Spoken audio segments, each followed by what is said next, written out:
Ladies and gentlemen, the next President of the United States, Bill Clinton.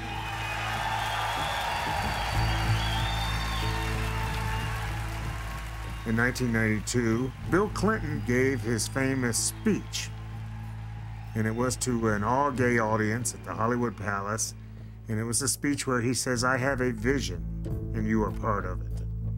And in that speech, he talked about issuing an executive order banning discrimination against gays and lesbians in the military. We can't afford to waste the capacities, the contributions, the hearts, the souls, and the minds of the gay and lesbian Americans either.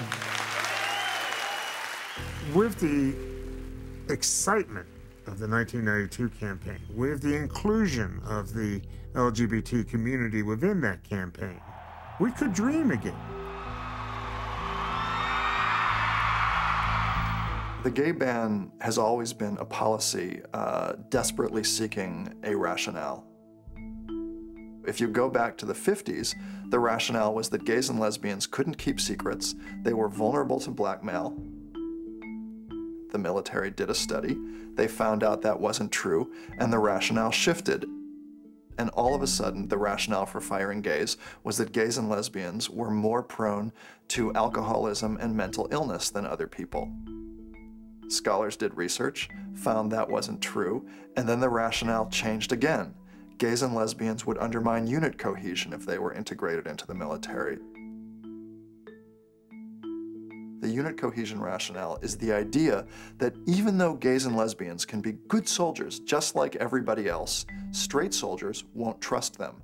They won't form the bonds of trust that are necessary to fight in combat. And we see where you put fragmenting sexual tension into a small unit, that where there are sexual favors, where there are leadership favors, that this is really beginning to erode that very glue that is so critical. And the president is finding more and more people who don't agree with his plan to end discrimination against gays in the military. Well, I'm sure President Clinton regrets this policy because it has been an abject failure.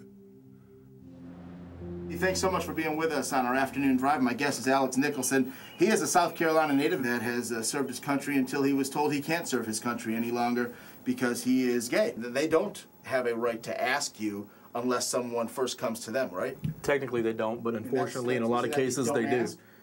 That is, it's the full policy is don't ask, don't tell, don't pursue, don't harass. Unfortunately, the only thing that's really strictly enforced is the don't tell part. The don't ask, the don't pursue, the don't harass is really not enforced.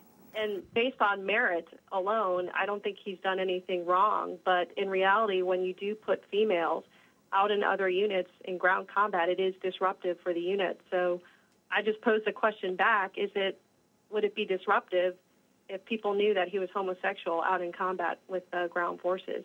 Someone can easily have a problem with the fact that the person beside them is a woman, and many do in the military still, or the fact that the person beside them is African American or Asian, and many do in the military.